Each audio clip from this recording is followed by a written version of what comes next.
Step 1. Lay the wedge flat on a clean surface with the printed side up and the edges perfectly aligned. Step 2. Measure 150 millimeters from the short edge and mark the fold line clearly. Step 3.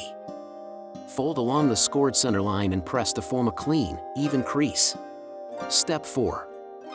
Fold the two side flaps inward and tuck them snugly against the wedge body.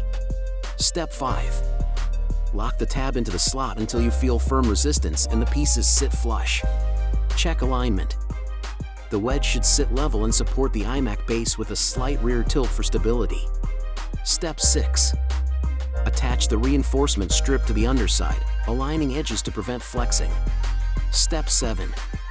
Secure all connections with adhesive tabs, pressing firmly from center outward to avoid air gaps. Quick test. Gently place the iMac on the wedge to confirm fit, ensuring clearance for cables and vents. Tip: for extra stability, place a thin foam pad between the stand and cardboard at contact points. Safety reminder: never leave the iMac unattended on the wedge, do not lift the display while mounted, and avoid heavy loads. Materials summary: you will need one assembled wedge, one reinforcement strip, adhesive tabs, and a measuring tool. You are done.